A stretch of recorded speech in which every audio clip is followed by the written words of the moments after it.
Merci Alexandra Borchio-Fontimp d'être avec nous ce matin. Vous êtes sénatrice des Alpes-Maritimes et porte-parole des Républicains. On a beaucoup de sujets à aborder avec vous. D'abord, on l'a vu hier, cet hommage du Parlement aux policiers tués, à cette infirmière tuée. Les policiers qui ont été tués par un chauffard qui a été contrôlé positif aux stupéfiants, qui était également alcoolisé. Hier, on a appris qu'une fillette de 6 ans a été tuée par une conductrice dans les Yvelines, là aussi testée positive aux stupéfiants. Vous aviez défendu une proposition de loi avec le sénateur Laurent Somon pour une meilleure prévention des violences routières. Est-ce qu'il faut enfin créer un délit d'homicide routier selon vous ? Alors je crois que c'est un sujet aujourd'hui qui fait plus que jamais l'actualité, d'ailleurs tristement médiatisé par l'affaire Palmade, il ne faut pas se cacher, c'est un débat sur lequel nous on travaillait notamment avec mon collègue de la Somme, Laurent Somon, parce que nous avions été chacun sensibilisés dans notre territoire, moi au sein des Alpes-Maritimes à Antibes où un jeune de 17 ans qui s'appelait Noé a été percuté par un chauffard qui conduisait sous l'emprise d'alcool et de stupéfiants et qui 70 jours après la détention provisoire a été libéré, ce qui est très dur pour les familles, c'est vraiment une sorte de double peine. Alors nous avons travaillé bien sûr à une proposition de loi qui est juste, qui n'est pas prétentieuse ou qui n'est pas communicationnelle, mais qui demande justement, qui pose un certain nombre de marqueurs essentiels. D'abord de pouvoir travailler à l'effectivité des peines. Le cas que vous venez de dénoncer à l'instant des policiers avec 2 circonstances aggravantes, sachez que c'est quand même puni de 10 ans de prison, 550 000 € d'amende, sauf que dans les faits, ce sont des peines qui ne sont pas appliquées.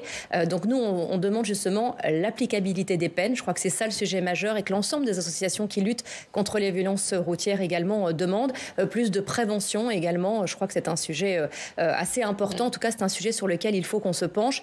Je crois qu'à chaque fois qu'on peut apprendre des incidents aussi dramatiques que celui-là et de cette fillette de 6 ans, c'est ignoble. Je crois qu'il faut vraiment adapter une réponse pénale et vraiment. Mais il n'y a pas besoin de changer la loi. Il n'y a même pas besoin de créer un délit d'homicide routier. Il suffit juste d'appliquer la loi existante. C'est une demande des familles, des associations de le qualifier, on va dire, c'est une question sémantique d'homicide routier et non plus d'homicide involontaire. Je peux comprendre que ça peut essayer, en tout cas, de guérir un peu les mots, de l'appeler un homicide routier. Dans les faits, il n'y a pas vraiment de changement de qualification. Je crois que je vous l'ai dit, les peines encourues sont déjà suffisamment importantes, même si rien ne remplace, bien évidemment, un acte aussi terrible que même de faire 10 ans de prison. En tout cas, je pense qu'il faut vraiment travailler à l'effectivité des peines et à l'applicabilité. C'est vraiment l'objet de notre proposition de loi. On a vu hier l'hommage du Parlement à cette infirmière qui a été tuée au CHU de Reims. On va parler de cette actualité, de ces soignants, de ces agressions de soignants. On va aller chez vous, à Nice, où on retrouve Denis Caro. Bonjour Denis, merci beaucoup d'être avec nous. Vous êtes directeur des rédactions de Nice Matin. Et c'est la une et le dossier de Nice Matin. Aujourd'hui, les agressions de personnel soignant. Oui, effectivement, nous revenons sur la terrible agression et le décès de cette infirmière au CHU de Reims. Un drame qui scandalise la France et qui suscite beaucoup d'émotions et de colère partout. Et c'est le cas dans les Alpes-Maritimes, évidemment, où on observe, comme ailleurs en France, une augmentation des violences envers les soignants sur l'ensemble du territoire. C'est plus 23% l'année dernière. Alors, au lendemain du décès de cette infirmière, Nice Matin consacre son fait du jour à ce fléau et ses soignants meurtris. C'est ainsi que nous titrons le dossier à la une. Nous avons notamment recueilli le témoignage de Jordan. Jordan est un infirmier d'une 40aine d'années et il nous raconte les multiples agressions qu'il a subies ces dernières années dans l'exercice de son métier. À 2 reprises notamment, Jordan a reçu des coups de poing alors qu'il travaillait aux urgences et il ne compte plus les coups de pied, les gifles, les insultes. Il évoque aussi les patients menaçants, les familles agressives, la violence verbale au quotidien envers les blouses blanches. Un climat qui finit par miner le moral des soignants et qui a pour conséquence d'éloigner de plus en plus de professionnels de santé de ce métier si indispensable qu'ils ont pourtant choisi. Alors, j'en viens à ma question à Alexandra Borchio-Fontimp. Madame la sénatrice, est-ce qu'il faut, comme certains le demandent, renforcer les sanctions envers ceux qui s'en prennent particulièrement au personnel soignant ? D'abord, je voudrais redire toute mon émotion et mon soutien d'abord aux proches de cette infirmière de 37 ans qui est décédée sous les coups de l'auteur d'une agression qui avait déjà commis, il faut le rappeler quand même, il y a quelques années, des violences ignoble envers d'autres personnels hospitaliers. Je crois qu'il y a deux mesures, et je m'associerai d'ailleurs aujourd'hui à la minute de silence qui est demandée dans la plupart des centres hospitaliers de France en soutien à cet acte ignoble. Je crois qu'aujourd'hui, il faut non seulement renforcer et instaurer, à mon sens, une peine plancher contre tous ceux qui s'en prennent au personnel soignant. Vous parliez à l'instant du chiffre de 23% des médecins qui sont agressés. Sachez qu'en 2022, il y a une augmentation de 37% des professionnels de santé qui a été augmentée. C'est une augmentation des faits de violence qu'on retrouve dans d'autres services, mais qu'on ne peut pas, qu'il nous faut absolument adapter une réponse pénale. Donc je soutiens d'ailleurs une proposition de loi d'un collègue de l'Assemblée nationale, Yannick Deder, qui veut instaurer une peine plancher pour les auteurs de violences envers les professionnels de santé. Puis je crois que plus globalement, puisque là il s'agit d'un auteur des faits qui visiblement en tout cas aurait donc une maladie mentale, c'est indéniable, je crois qu'il faut aussi travailler un grand plan sur la psychiatrie. Je crois depuis 1980 le nombre de lits en psychiatrie a considérablement baissé, alors qu'il y a de plus en plus de demandes de prise en charge de patients atteints de maladies mentales. Donc là aussi, je pense qu'il faut un plan assez conséquent. C'est une volonté aussi de notre famille politique, d'investir dans un plan de psychiatrie pour justement essayer de répondre à cette problématique et stopper cette violence envers les soignants. Denis, une autre question, on regarde votre une. Au-delà de la situation de la psychiatrie, est-ce que c'est pas la situation de l'hôpital globalement qui pose problème et qui fait qu'on se retrouve face à ce type de situation ? Alors, l'hôpital qui pose problème, je vais pas porter évidemment une accusation contre le personnel hospitalier. Je suis vice-présidente de la Fédération hospitalière de France dans ma région Provence-Alpes-Côte d'Azur et je soutiens coûte que coûte des professionnels de santé qui travaillent et qui donnent un maximum de leur temps, de leur énergie, de leur engagement pour essayer de faire fonctionner un système aujourd'hui, c'est vrai, qui peut paraître à bout de souffle, qui manque clairement de soutien malgré les différents plans annoncés par le gouvernement Macron. Je crois aujourd'hui, en tout cas, qu'il y a une vraie prise en compte qui doit se faire du personnel hospitalier. Et puis, je veux rappeler aussi que cette violence envers les soignants sont partout en France. Denis Caro est actuellement en direct de Nice. Le 9 mai, devant l'hôpital Pasteur de Nice, il y a eu un médecin du SAMU qui a été violemment agressé. Je crois que ce sont vraiment des actes qu'on ne peut pas tolérer envers ceux, justement, qui se sont engagés pour nous soigner. Merci beaucoup, Denis. Merci d'avoir été avec nous depuis Nice. La une de Nice Matin et le dossier de Nice Matin. Merci. On regarde la une. Soignants meurtris, c'est à la une de votre journal aujourd'hui. Merci beaucoup, Denis Caro. Un mot sur les agressions d'élus, puisque aujourd'hui aura lieu à Saint-Brévin la marche en soutien au maire démissionnaire, qui a démissionné, on le rappelle, parce que son domicile a été partiellement calciné. Il avait alerté sur l'abandon de l'État. Hier, on l'a entendu dans le journal, Éric Dupond-Moretti, devant le Sénat, s'en est défendu. La justice locale n'a pas été aux abonnés absent, a-t-il dit. Est-ce que l'État est suffisamment présent aux côtés des élus pour vous ? Bien sûr que non, et je crois que le témoignage de ce maire de Saint-Brévin pourrait être un témoignage d'autres élus, d'autres maires en France. Éric Dupond-Moretti dans son rôle de tenter en tout cas de réparer une carence là où l'État a été clairement défaillant. Je crois que le président de l'AMF, David Lisnard, est pleinement engagé contre les violences contre les élus. Il y travaille ardemment aux côtés du gouvernement pour justement proposer un plan à la hauteur des ambitions. Aujourd'hui, il y a de plus en plus de démissions de maires, près de 1300 démissions depuis 2020. C'est énorme. Je crois qu'aujourd'hui, il faut un vrai statut de l'élu. Il faut que là aussi, dans le même cas que les infirmières, je pense que n'importe quelle personnalité, en tout cas à commencer par les élus et les maires, doivent pouvoir bénéficier d'une protection différente d'un citoyen lambda. Donc là aussi, je soutiendrai toute mesure en faveur de peine plancher contre les auteurs de violences envers les élus de la République. Je crois que c'est important aujourd'hui de leur apporter un soutien clair et de ne pas réagir, c'est-à-dire arriver après une action. La démission de Saint-Brévin, il est encore en vie, mais sachez qu'il a aussi démissionné de son métier de médecin, tellement il a été affecté, et il songe aujourd'hui à un déménagement. On a vu que des agressions d'élus ont conduit à la mort des élus, donc je crois qu'aujourd'hui il faut ça devient urgent. Je sais que l'AMF y travaille et j'espère que le gouvernement répondra à hauteur des enjeux et de cette crise terrible de la démocratie des élus qu'on vit en ce moment en France. On va parler du texte dont vous êtes la rapporteure, qui a été voté hier soir par le Sénat, texte issu de l'Assemblée nationale pour instaurer une majorité numérique et lutter contre la haine en ligne. On va voir les détails et la séance avec Steve Jourdain.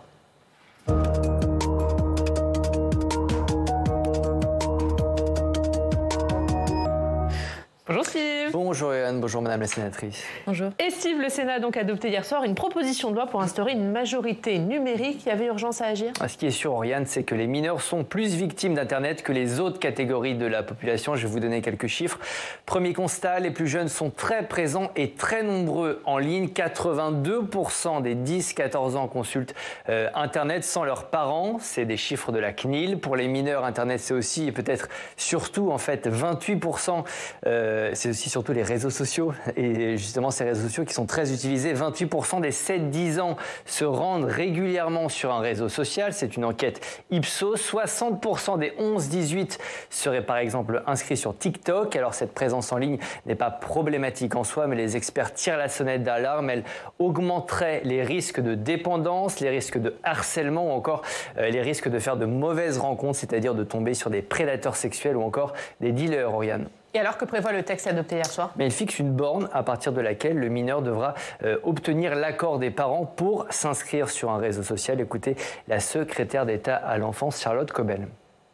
S'inscrire sur un réseau social n'est pas un acte anodin, en particulier lorsqu'on est encore enfant. Sur un réseau social, les enfants sont confrontés eux-mêmes aux mêmes risques que dans la vie réelle.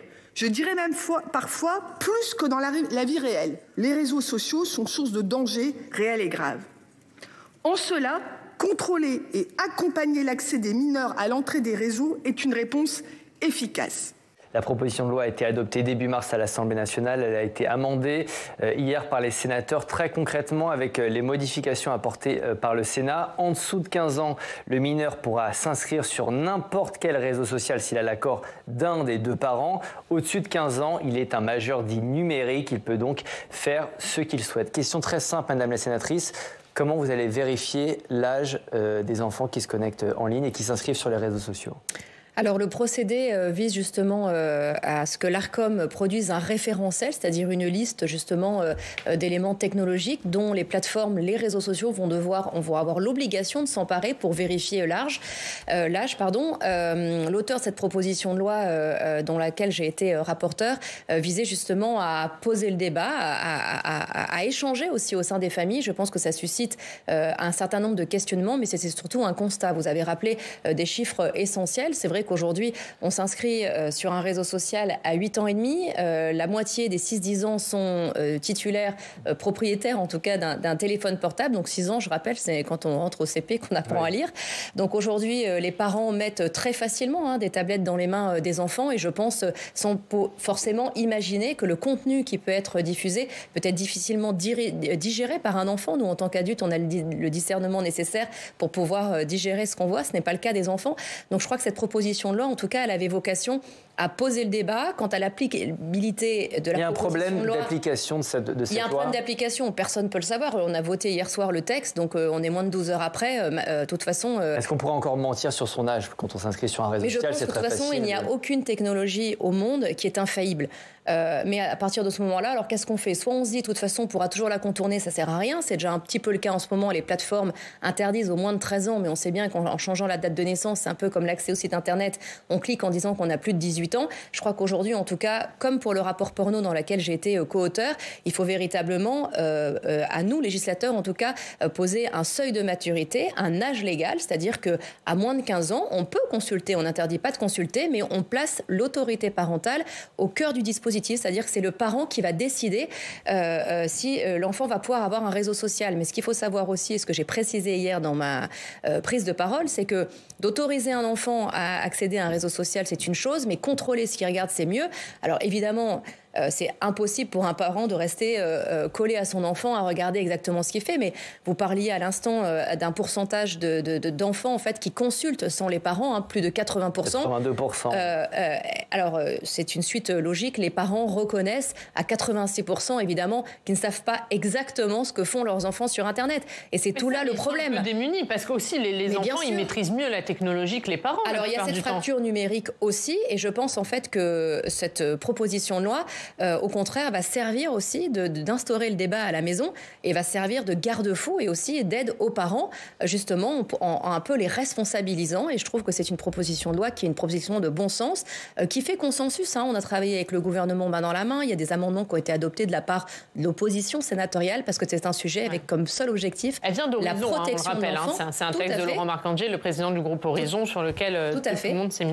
Et donc c'est un sujet, en tout cas, transpartisan, avec, comme je le disais, le seul objectif est la protection de l'enfant. Donc je crois que c'était important aujourd'hui de poser un cadre légal, comme pour le cas des sites internet pornographiques qui sont accessibles aujourd'hui à l'encontre de la loi aux mineurs. Donc voilà, c'est un texte qui a fait consensus. Je rappelle quand même qu'il a été voté à l'unanimité hier. Des sanctions sont prévues contre les réseaux sociaux ? Oui, il y a des sanctions prévues de 1% de leur chiffre d'affaires mondial. Donc, je pense que c'est des sanctions qui sont importantes parce que... Mais ils ont cette prise de conscience. Dans le cadre de ce rapport, bien sûr, j'ai mené des auditions avec la plupart des plateformes qu'on connaît tous. Ils ont pleinement conscience aujourd'hui que, même si eux, ce n'est pas une loi, mais ils se sont harmonisés entre eux pour interdire l'accès, enfin, empêcher l'accès aux moins de 13 ans, en considérant que leur réseau social est accessible après 13 ans. Mais ils ont les données du nombre de moins de 13 ans qui consultent, qu'ils n'ont pas souhaité me livrer évidemment, mais ils ont pleinement conscience que l'âge des utilisateurs est de plus en plus jeune et que même si bien sûr ils mettent en place, parce que c'était pas un texte à charge contre les réseaux sociaux, heureusement ils ont aussi des aspects positifs, ils essayent de mettre en place des garde-fous, des sanctions en essayant de censurer et de supprimer ou de signaler des contenus qui ne seraient pas appropriés seulement. Aujourd'hui, il n'y a aucune technologie qui permet a priori, a fortiori, justement de limiter le contenu. Donc je crois que cette proposition de loi permet de poser ce cadre, d'alimenter le débat et de prendre conscience, surtout quand on est éclairé par les littératures scientifiques et le nombre de données, qu'aujourd'hui, il y a de vrais dangers et que c'est important aujourd'hui d'en parler. Vous l'avez un peu modifié quand même, ce texte issu de l'Assemblée nationale, notamment sur la question de l'accord parental que vous avez simplifié ? Oui, je souhaitais simplifier l'accord parental parce que c'est une difficulté réelle. Quand on rédige une proposition de loi, c'est bien de la faire quand même en s'inspirant quand même de modèles, j'allais dire un peu personnel. Je suis aussi mère de famille d'adolescents. Je crois que c'est important de recueillir l'avis des deux parents pour des décisions, on dit usuelles, c'est-à-dire grave, une opération, un voyage à l'étranger ou toute autre décision un peu plus importante. Je pense que de demander à un des deux parents l'autorisation, à mon sens, semblait suffisant, en accord d'ailleurs avec l'auteur de la proposition de loi. C'était un amendement aussi qui a été largement compris. Donc il y a aussi, ça pose à partir du moment où on demande aux deux parents des difficultés techniques, vous le savez, il y a des pères ou des mères, surtout à 82%, qui sont isolés. Donc l'autorité parentale, un des deux parents donne l'autorisation. On a jugé en tout cas que c'était suffisant. Vous l'avez dit, vous êtes la co-auteure du rapport du Sénat sur la pornographie. Jean-Noël Barrot, il rappelait que 2 millions d'enfants sont exposés chaque mois à des contenus pornographiques. Est-ce que ce texte il va aussi permettre de lutter contre ça ? Alors, ce texte-là de la proposition de loi visait exclusivement l'usage des réseaux sociaux. Il y a un projet de loi numérique qui sera examiné au Sénat fin juin, début juillet, porté évidemment par le ministre Jean-Noël Barrot, qui vise justement à reprendre nos préconisations qu'on avait fait avec Laurence Cohen, Annick Billon et Laurence Rossignol, suite au rapport Porno de l'enfer du décor qui a fait grand bruit, qui est sorti à peu près il y a un an. Nous l'avons traduit dans une proposition de résolution qui a été là aussi adoptée à l'unanimité, qui a été la proposition de résolution la plus signée, le texte législatif, le plus signé de la Ve République. Déjà, là aussi, c'est un sujet quand même transpartisan qui a mis tout le monde d'accord parce qu'il s'agit de la protection des mineurs et qu'en plus, les sites Internet enfreignent la loi parce que depuis 2020, il est interdit aux sites Internet de diffuser des contenus aux mineurs. Alors, eux, ils avaient choisi comme processus de sélection de demander à l'utilisateur s'il avait plus de 18 ans en un clic. On a jugé que c'était absolument pas efficace. Donc, je crois savoir qu'en ce moment, une expérimentation est menée avec un site Internet pour justement mettre en place un filtre on appelle ça de double anonymat, justement pour pouvoir empêcher l'accès à des contenus. Donc, on espère, en tout cas, je serai très attentive évidemment à l'examen de ce texte dans lequel je souhaite justement être pleinement active pour suivre les évolutions, mais je crois savoir justement que nos recommandations de ce rapport seront prises en charge, qui viseront bien entendu à enfin pouvoir appliquer la loi et protéger nos enfants. Merci Steve. Merci Oriane, on parlera des violences contre les élus tout à l'heure. Ce sera à suivre dans le club, à tout à l'heure. On va parler de votre parti. Les ténors des Républicains ont présenté leurs mesures pour lutter contre l'immigration, pour durcir la politique migratoire. Alors, on a bien vu cette volonté de s'afficher unis. Il y avait Olivier Marleix, Bruno Retailleau, Éric Ciotti qui parlaient d'une seule voix. Est-ce que ces propositions elles font vraiment l'unanimité au sein de votre parti ? Alors au sein de notre parti politique, évidemment, elles font l'unanimité et je crois que cette volonté justement un peu d'agir tous les trois ensemble, c'est-à-dire les deux chefs des majorités, enfin des groupes politiques des Républicains au Sénat et à l'Assemblée nationale avec le président des Républicains, justement, ce travail partenarial, j'ai envie de dire même familial ensemble, justement, eh bien, offre un large consensus au sein de l'ensemble de nos rangs. Il n'y a pas de dissonance, même dans le groupe, personne ne les juge trop stricts, que ça va trop loin ? Alors, pour l'instant, ils ont posé un cadre, c'est-à-dire parler d'un projet avec 2 propositions de loi, une révision constitutionnelle pour pouvoir parvenir à un référendum et une proposition de loi qui reprend une majorité de mesures votées en commission des lois à l'Assemblée nationale avec des marqueurs qui ont toujours été celui de la droite. Je crois qu'on n'a pas besoin, on nous a accusés de plagiat d'autres partis. L'immigration a toujours été un des sujets phares. Le Rassemblement national dit que c'est du copier-coller ce que vous avez fait. C'est-à-dire comme ils n'ont jamais rien fait, c'est facile de s'en sortir par là.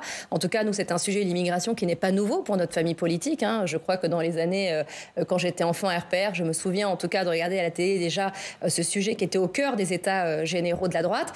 Donc je crois que c'est un texte qui est courageux, assumé, qui est pleinement dans les valeurs de notre famille politique et qui arrive à un moment où ça devient une urgence aujourd'hui de réguler l'immigration. Je crois que notre pays, en l'occurrence la France, a le droit de choisir son immigration. Aujourd'hui, les chiffres explosent. On ne va pas les rappeler ici, mais c'est indéniable. Il y a de plus en plus de titres de séjour qui sont délivrés. On a dépassé les 30 000 en 2022, quand en 2012, sous Nicolas Sarkozy, c'était beaucoup moins de 100 000. Donc je crois qu'aujourd'hui, il y a une urgence à réguler. Personne peut le nier, personne peut s'opposer à ça. Bien sûr, il y aura toutes les voix qui vont s'exprimer au sein de notre famille politique.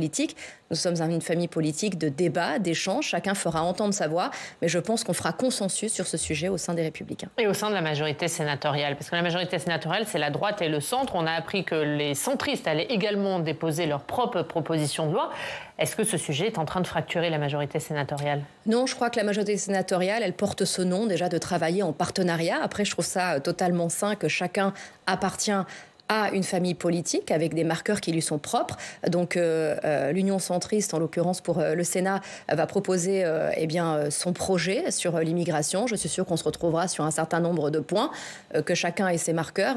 C'est le propre de chaque parti politique, mais comme on a toujours travaillé en adéquation, j'ai aucun souci de dialogue entre notre président de groupe, Bruno Retailleau, et Hervé Marseille, le président de l'Union centriste. Vous pensez qu'ils pourront aboutir, ces textes, et comment ? Est-ce que vous pensez... Alors, au Sénat, déjà, il faut voir si la majorité sénatoriale va les voter, mais à l'Assemblée nationale, est-ce que vous pensez vraiment que les textes vont aboutir alors qu'on sait qu'une partie de la majorité présidentielle est sur une ligne beaucoup plus à gauche en matière d'immigration ? Je crois que c'est toute la force de notre famille politique, c'est de convaincre justement avec un texte qui est réalisable, qui est ambitieux, mais qui est réaliste et qui part des chiffres incontestés. Et donc, le travail du Parlement, c'est de débattre. Mais je crois aujourd'hui que j'ai pleinement confiance dans les députés, les Républicains, même s'ils sont minoritaires. Pour convaincre la majorité présidentielle ? Pour convaincre la majorité présidentielle, pour convaincre l'ensemble des députés sur cette nécessité, en tout cas, et j'espère qu'ils pourront avancer un certain nombre de points essentiels que nous, en tout cas, évidemment, on appuiera. Enfin, il faut savoir que ça fait 18 mois que le ministre de l'Intérieur nous annonce un texte sur l'immigration et que si nous avons souhaité aujourd'hui prendre les devants, c'est parce que nous sommes toujours en attente de ce texte qui devrait être débattu à l'heure où on se parle, vous et moi, et qui n'arrive pas. Donc, c'était notre responsabilité aussi de notre famille politique de prendre les devants pour justement proposer un texte parce que nous sommes responsables et qu'il y a urgence aujourd'hui à réguler l'immigration dans notre pays. Je l'ai dit, il y avait une volonté aussi des Républicains de s'afficher unis sur ce texte. C'était pour faire oublier la séquence catastrophique des retraites ? On a toujours été unis sur le texte des retraites également. C'est pas parce qu'ils n'ont pas fait une une de JDD ensemble qu'ils n'étaient pas unis. Je crois que Bruno Retailleau, Éric Ciotti, Bruno Retailleau, Olivier Marleix, oui, mais il y a eu quand même des divisions dans votre parti. C'est un sujet quand même, les retraites, qui a toujours suscité des polémiques. Ce n'est pas un sujet, on l'a vu là avec l'examen sur les retraites, notamment au Sénat, c'est un sujet qui peut diviser sur certaines problématiques. On comprend aussi l'enjeu. Je crois que sur le sujet de l'immigration, et je reviens un peu à ce qu'on s'est dit tout à l'heure, c'est un marqueur de droit. C'est un sujet qui fait partie pleinement de notre famille politique, donc on ne pouvait pas se rassembler Donc après le texte des retraites où on était aussi unis, malgré quelques voix dissonantes au sein de notre famille politique. Mais qui vont perdurer. Il y en a dans votre famille politique qui disent qu'ils voteront la proposition Lyotte d'abrogation de la réforme des retraites. C'est pas un problème, ça, pour vous ? Il y aura toujours des voix dissonantes et on n'est pas là pour obliger l'ensemble de nos collègues à s'allier à notre cause. Mais en tout cas, une grande majorité d'ailleurs des parlementaires, les Républicains et des élus aussi en France, sont rassemblés derrière justement ce projet qui est porté par Olivier Marleix, Bruno Retailleau et Éric Ciotti avec ces 2 propositions de loi. Merci beaucoup. Merci Alexandra Borchio-Fontimp d'avoir été notre invitée pendant cette première demi-heure. Dans 20 minutes, dans le Club des Territoires, on reviendra sur le climat de violence dans la société dont on a parlé, agression d'élus, de soignants, de policiers. Comment l'expliquer, comment en sortir, ce sera le débat du club. Et d'abord, on va reparler notamment du texte qui a été voté hier, dont vous étiez la rapporteure, avec Charlotte Cobel qui nous rejoint.